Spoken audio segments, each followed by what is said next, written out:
अस्सलाम वालेकुम। Welcome to my YouTube channel maths by KH। बच्चों, हम ninth class mathematics new course जो है उसको डिस्कस कर रहे हैं, जिसकी एक्सरसाइज 1.1 का क्वेश्चन नंबर 1, 3 और 4 हम ऑलरेडी डिस्कस कर चुके हैं और उन वीडियोस का जो लिंक है वो भी मैंने डिस्क्रिप्शन में डाल दिया है। अगर आप पीछे वाले क्वेश्चंस देखना चाहें तो वहाँ से देख सकते हैं। आज हम इस वीडियो के अंदर क्वेश्चन नंबर जो 5 है और 6 है इसको डिस्कस करने लगे हैं। क्वेश्चन नंबर 5 में हमसे पूछा गया है, name the properties used in the following. हमने ये जो पार्ट्स हैं इनमें जो प्रॉपर्टीज़ यूज़ हो रही हैं इनको हमने बताना है, आइडेंटिफाई करना है कि ये कौन सी प्रॉपर्टीज़ हैं। अच्छा बच्चों, हमें ना सबसे पहले तो इसकी जो ये हमारे पास ऑर्डर की जो प्रॉपर्टीज़ हैं इनका पता होना बहुत ज़रूरी है। हमें इनका पता होगा तभी हम इसका आंसर देख पाएंगे। तो सबसे पहले हम यहाँ से इसकी जो प्रॉपर्टीज़ हैं उनको थोड़ा सा रीड आउट कर लेते हैं। ये ऑर्डर प्रॉपर्टीज़ हैं ऑफ रियल नंबर। सबसे पहली आपके पास प्रॉपर्टी है ट्रिजोटॉमिक प्रॉपर्टी। इसमें अगर आपके पास ए और बी कोई से दो रियल नंबर हों तो वो या तो आपस में बराबर होंगे, या फिर ए बड़ा होगा और बी छोटा होगा, या फिर ए छोटा होगा और बी बड़ा होगा। तो इस तरह की जो प्रॉपर्टीज होती हैं, अगर इस तरह की कोई बंदा बात कर दे आपसे, इस तरह का कोई क्लेम कर दे, तो इसका मतलब ये है कि ये ट्रिजोटॉमिक प्रॉपर्टी है। ओके, अब हम बात करते हैं इसके अलावा सेकंड वाली प्रॉपर्टी की, ट्रांजिटिव प्रॉपर्टी। इसमें क्या होता है कि अगर आपके पास ए बी सी तीन रियल नंबर्स हों तो उनमें से इसकी जो दो प्रॉपर्टीज़ हैं यहाँ पे डिस्कस की जा सकती हैं। ट्रांजिटिव प्रॉपर्टी कि अगर ए बड़ा है बी से और बी बड़ा है सी से तो ऑटोमेटिकली जो ए है ये सी से भी बड़ा होगा। देखें ना, यहाँ पे मैं एग्जांपल देता हूँ। अगर टू है, टू बड़ा है वन से, ठीक है, और यहाँ पे एक ये बात कर रहा है कि यहाँ पे जो हमारे पास वन है ये बड़ा है ज़ीरो से, तो ऑटोमेटिकली ये जो टू है ये बड़ा होगा इस ज़ीरो से, ये बात कर रहा है। बहरहाल जो मैं आपको जिस तरीके से प्रॉपर्टीज़ पढ़ा रहा हूँ इस तरीके से आप इन प्रॉपर्टीज़ को देखते हुए इनके ऊपर इस तरह की एग्जांपल लगा के आप लोग देख सकते हो कि वाकई ही ये प्रॉपर्टी काम कर रही है या नहीं। अच्छा, नीचे वाली प्रॉपर्टी भी हमें यही कहती है कि अगर एक नंबर छोटा है दूसरे नंबर से और वही दूसरा नंबर एक तीसरे नंबर से छोटा है तो ऑटोमेटिकली जो पहला नंबर होगा वो उस तीसरे नंबर से छोटा ही होगा। अच्छा, अब हम बात करते हैं एडिटिव प्रॉपर्टी की। एडिटिव प्रॉपर्टी हमें क्या कहती है? ये ऑर्डर प्रॉपर्टीज़ हैं, एडिटिव प्रॉपर्टी ऑफ ऑर्डर, ठीक है। ऑर्डर के हिसाब से इसकी जो एडिटिव प्रॉपर्टीज़ हैं कि अगर आपके पास ए बड़ा है बी से तो इसका मतलब ये है कि अगर आप दोनों साइडों पे सी सी ऐड कर देंगे, यानी कि कोई एक और तीसरा नंबर दोनों साइडों पे सेम नंबर ऐड कर दें, तो तब भी जो आपके पास ये वाली साइड होगी ये तब भी ग्रेटर ही रहेगी, बड़ी रहेगी, ठीक है। यानी कि जैसे आपके पास यहाँ पे एक नंबर टू हो और ये बड़ा हो ज़ीरो से, अगर आप इधर भी एक नंबर वन ऐड कर दो और इधर भी एक नंबर वन ऐड कर दो तो अब भी इस साइड का जो आंसर है ये बड़ा होगा इस साइड के आंसर से। तो ये बात वो करना चाह रहा है, ओके। और दूसरे में लेसर का साइन यूज़ हो रहा है, बाकी बात वही है। इस तरीके से ये वाली प्रॉपर्टीज़ें इतनी मुश्किल नहीं हैं। मैंने जो सबसे पहले एक्सरसाइज 1.1 का कॉन्सेप्ट दिया हुआ है उसके अंदर ये वाली प्रॉपर्टीज़ मैंने डिस्कस की हैं, आप लोग वहाँ से देख सकते हैं। और उस वीडियो का लिंक जो है वो भी मैंने डिस्क्रिप्शन में डाल दिया है। कॉन्सेप्ट के रिलेटेड वीडियो होगी, एक्सरसाइज 1.1 का कॉन्सेप्ट है। ओके, अब हम ना इसकी ज़रा प्रॉपर्टीज़ को ना देख लेते हैं। सबसे पहले हमारे पास देखें तो -3 is lesser then -1, it implies that 0 is lesser then 2। कहता है कि अगर -3 जो है ये -1 से छोटा हो तो इसका ये मतलब है कि 0 जो होगा वो छोटा होगा 2 से। यहाँ पर देखें तो आपके पास सबसे पहले इन्होंने एडिटिव प्रॉपर्टी का यूज़ किया है। अभी मैं बताता हूँ भला कैसे।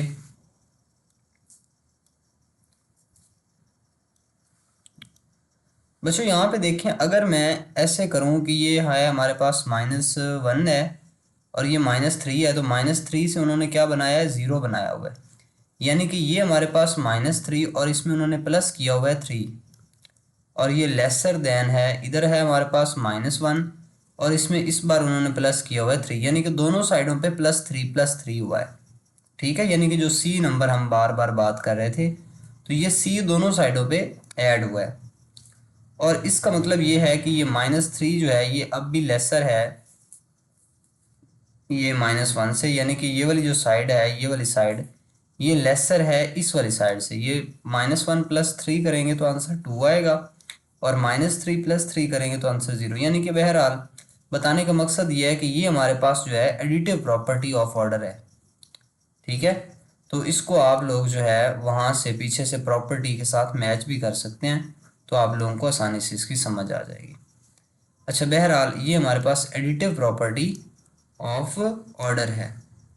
अब ये हमारे पास है if A is lesser than B then A over 1/a is greater than 1/b। अच्छा, यहाँ से ना वाज़े पता चल रहा है कि ये वाला जो ए है इसका इधर इन्होंने रेसिप्रोकल लिया है, और जो बी है इसका भी रेसिप्रोकल लिया है। याद रखना है, जब आप किसी नंबर का दोनों साइडों पे इस ऑर्डर की फॉर्म में, यानी कि ग्रेटर या लेस का जब साइन हो, जब आप दोनों साइडों पे इसका ले रहे हों, रेसिप्रोकल ले रहे हो, तो इसका जो ये साइन होता है दरमियान वाला, ये चेंज हो जाता है, जैसे यहाँ पे चेंज हो चुका है। अब अगर आपने दोनों नंबर का रेसिप्रोकल लिया है और दरमियान वाला साइन भी चेंज कर दिया है, तो इसको हम कहते हैं कि ये रेसिप्रोकल प्रॉपर्टी है इसकी। ठीक है, तो इसको हम कहेंगे कि ये आपके पास रेसिप्रोकल प्रॉपर्टी है। ओके, बहरहाल इसके बाद हमारे पास आ जाती है if A is lesser than B then a plus c is lesser than b plus c. अच्छा, ये आपके पास फिर से वही एडिटिव प्रॉपर्टी आ चुकी है। दोनों साइडों पे उन्होंने सी सी ऐड किया है। सी सी ऐड करने के बावजूद भी ये वाली जो साइड है ए प्लस सी वाली, ये लेसर है बी प्लस सी से, यानी कि दरमियान वाला जो साइन है, सिंबल है, वो वैसे का वैसे रहा है। तो ये आपके पास फिर से वही सेम एडिटिव प्रॉपर्टी है।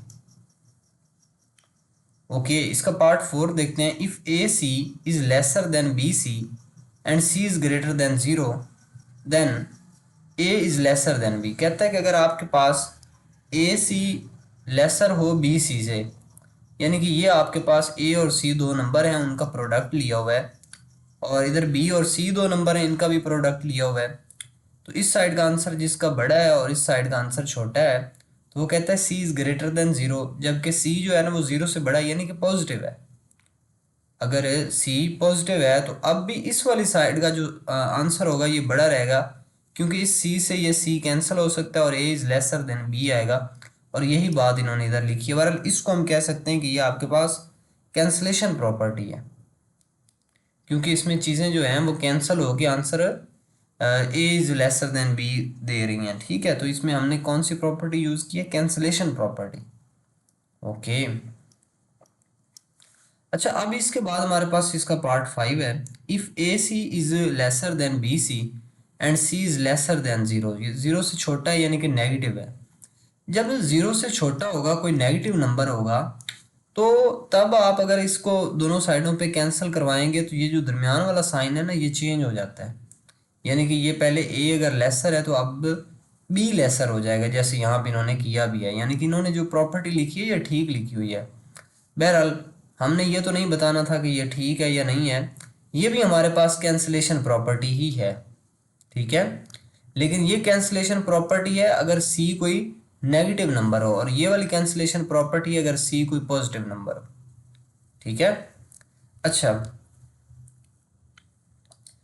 इसके बाद हम देखते हैं part number 6। Either a is greater than b और ए इज़ इक्वल टू बी और ए इज़ लेसर देन बी।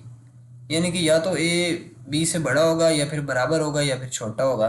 तो ये हमारे पास ट्रिचोटॉमी प्रॉपर्टी है। ठीक है, insert to rational numbers between. कहता है कि इनके दरमियान आप दो जो है ना रैशनल नंबर इंसर्ट करें, यानी कि दाखिल करें, डालें। यहाँ पे हमने 1/3 और 1/4 के दरमियान आने वाले कोई से दो रैशनल नंबर बताने हैं, वो कोई भी हो सकते हैं।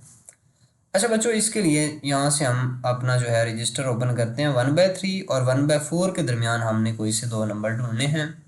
ओके, ये हमारे पास आ गया जी। अच्छा, इसमें देखें बच्चों, तो हमारे पास सबसे पहले जो है ना, यहाँ पे हम बात कर लेते हैं पार्ट 1 की। बच्चों, ये हमारे पास फर्ज कर लो एक लाइन है, थोड़ा सा मैं रफ वर्क आपको पहले समझा रहा हूँ, और ये लाइन के ऊपर यहाँ पे कहीं पे 1/3 होगा, यानी कि फ़र्ज़ कर लो अगर यहाँ पे है 1/3 और यहाँ पे है 1/4, तो बच्चों देखें इन दोनों के दरमियान हमने कोई से दो नंबर ढूंढने हैं जो कि हमारे पास रैशनल नंबर होने चाहिए। इसका ना बिल्कुल आसान सा तरीका है। इसके लिए सबसे बेहतरीन तरीका जो है वो एवरेज का यूज़ किया जाता है। यानी कि आपके पास कोई से दो नंबर हों तो उन दोनों नंबर्स का आप एवरेज ले लो और जो आंसर आएगा वो बेसिकली उन दोनों का मिड पॉइंट आ जाएगा। यानी कि अगर मैं इन दोनों नंबर्स की एवरेज लेता हूँ, इस नंबर की और इस नंबर की, अगर मैं इन दोनों की एवरेज लूँगा तो इस एवरेज से जो आंसर आएगा वो मुझे इसका ये वाला पॉइंट दरमियान वाला मिल जाएगा।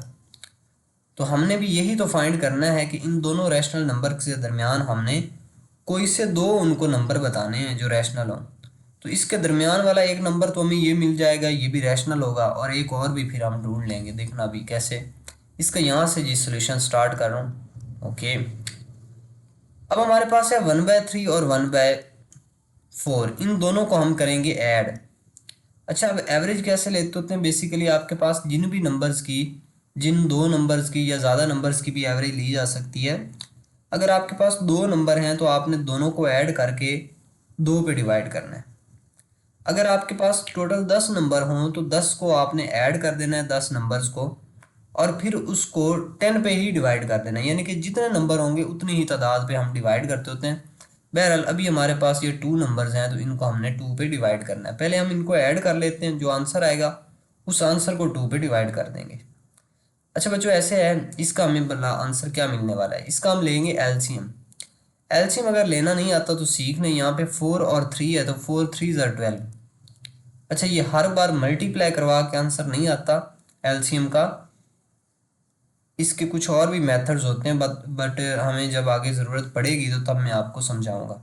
4 3 ज़र 12। अब हमने इसको डिवाइड करना है। 3 वाला टेबल पढ़ें जहाँ पे 4 आ जाए, तो 3 4 ज़र 12 होता है। 4 ऊपर 1 से मल्टीप्लाई हो जाएगा, 4 1 ज़र 4 प्लस। अब इस 4 का टेबल पढ़ें 12 तक, 4 3 ज़र 12, और 3 इस ऊपर वाले इस 1 से मल्टीप्लाई हो जाएगा, 3 1 ज़र 3। एनीवेज ये आपके पास आंसर आ जाएगा 12, और ऊपर आ जाएगा 4 + 3 विल बी 7। बच्चों ये तो हमारे पास आ चुका है इन दोनों का सम, यानी कि जो हमने दो नंबर लिए थे जिनका हमने करना था, बेसिकली उनकी एवरेज फाइंड करनी थी, तो उसका हमने सम निकाल लिया है। अब बच्चों हम क्या करेंगे, इन दोनों नंबर्स को हम 2 पे डिवाइड करेंगे। 2 पे डिवाइड करने का ये मतलब है कि इसको हम 1/2 से मल्टीप्लाई भी कर सकते हैं। ये 1/2 से मल्टीप्लाई हो रहा है, लेकिन 2 पे इसको डिवाइड करना भी यही होता है कि 2 पे डिवाइड हम कर रहे हैं। बहरहाल ये 7 1 ज़र 7 और डिवाइडेड बाय 12 2 ज़र 24। ये हमारे पास 7/24 एक नंबर आ चुका है जो कि यहाँ पे इन दोनों नंबर्स के दरमियान में पड़ा हुआ है, 7/24। अच्छा बच्चों, हमने एक नंबर तो फाइंड कर लिया है, अब दूसरा नंबर भी तो फाइंड करना है। दूसरा नंबर हम ऐसे ना फाइंड कर लें कि इस नंबर और इस नंबर के दरमियान यहाँ पे एक नंबर फाइंड कर लेते हैं। ठीक है, तो यहाँ पे अगर हम एक नंबर फाइंड करें तो हमें इन दोनों नंबर्स की एवरेज लेनी पड़ेगी। यानी कि फिर से हमारे पास 7/24 और इसमें हम प्लस करेंगे 1/4 को। ओके, इन दोनों का हम ले लेते हैं एलसीएम। बच्चों इन दोनों का हमारे पास एलसीएम जो आएगा वो 24 ही आएगा। अगर किसी को नहीं पता तो यहाँ पे मैं लेना सिखा देता हूँ। बच्चों जैसे ये हमारे पास 24 है और एक नंबर 4 है, इन दोनों का आपने ऐसे यहाँ पे इकट्ठी जो है फैक्टराइजेशन कर लेनी होती है। 2 1 ज़र 2 2 2 ज़र 4 और 2 2 ज़र 4। ये हमारे पास 2 6 ज़र 12 आ जाएगा, 2 1 ज़र 2 आ जाएगा। फिर ये हमारे पास 2 3 ज़र 6 आ जाएगा, 1 एज इट इज़, और ये 3 1 ज़र 3। अब देखें 2 2 ज़र 4 4 2 ज़र 8 और 8 3 ज़र 24। तो ये हमारे पास इन दोनों नंबर्स का जो एलसीएम आ रहा है वो बेसिकली हमारे पास है 24। ओके, अब बच्चों 24 1 ज़र 24 होता है, लेकिन ऊपर 1 से जब 7 मल्टीप्लाई होगा तो 7 1 ज़र 7 प्लस। अच्छा बच्चों, ये हमारे पास आ चुका है 13/24। लेकिन ये तो हमारे पास अभी इन दोनों नंबर्स का सम आया है, इसकी हमने एवरेज लेनी थी, तो इसका मतलब है कि इसको हमने 2 पे डिवाइड भी करना है। तो 2 पे डिवाइड करने की बजाय हम 1/2 पे मल्टीप्लाई करवा देते हैं। तो ये हमारे पास आ जाएगा 13 1 ज़र 13 डिवाइडेड बाय 24 को 2 से मल्टीप्लाई करेंगे तो 48, और ये हमारे पास 13/48 जो है ये हमारे पास एक दूसरा नंबर है 13/48।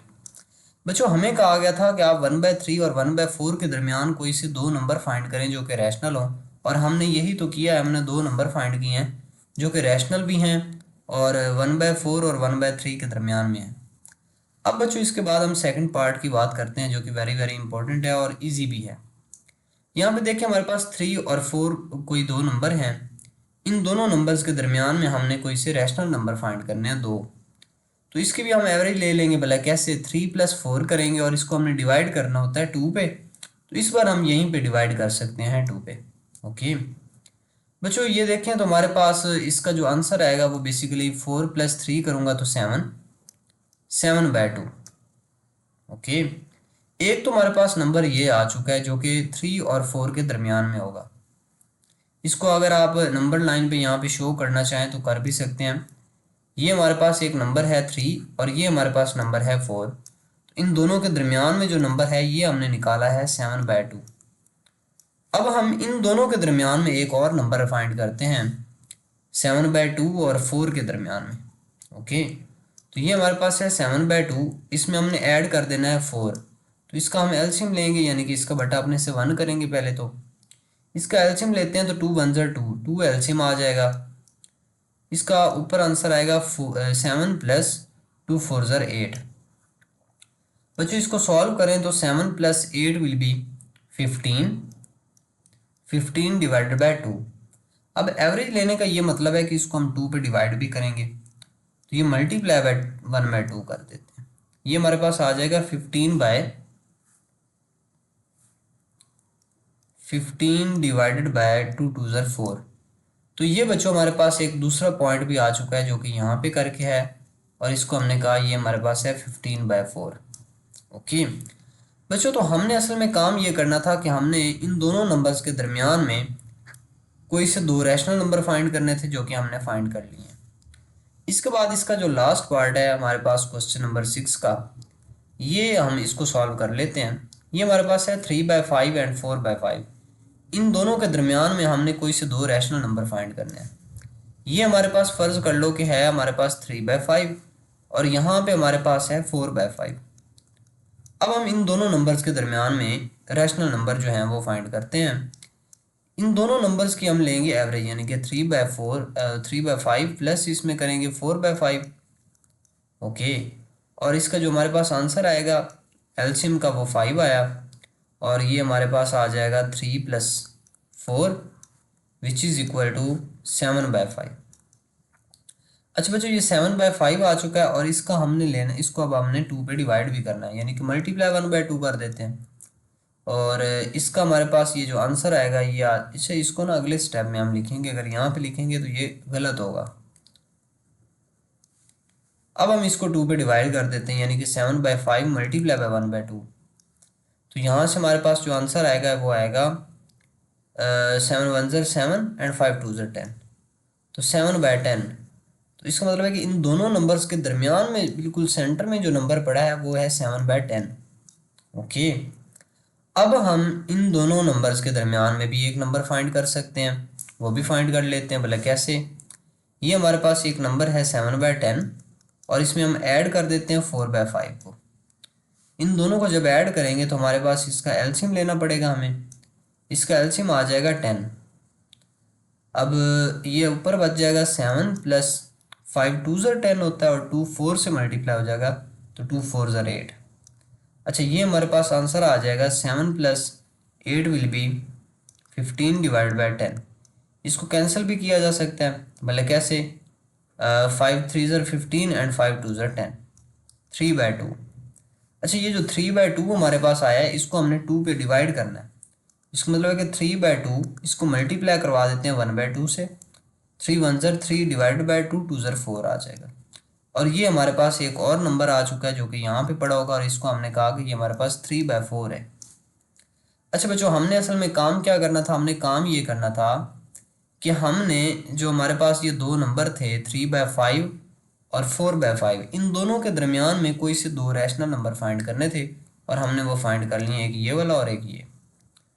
तो बच्चों ये थी हमारे पास एक्सरसाइज 1.1 जिसका क्वेश्चन नंबर 6 हमने सॉल्व किया। पंजाब टेक्स्ट बुक जो न्यू कोर्स है 2025 से ऑनवर्ड स्टार्ट हुआ है, इसको हमने डिस्कस किया है। अगर वीडियो अच्छी लगी है और मेरी आपको क्वेश्चंस की समझ आ रही है तो वीडियो को लाइक कर दें, चैनल को सब्सक्राइब कर दें ताकि मज़ीद आने वाली वीडियोस भी आप तक आसानी से पहुंच सकें। Thank you for watching. अल्लाह हाफिज़।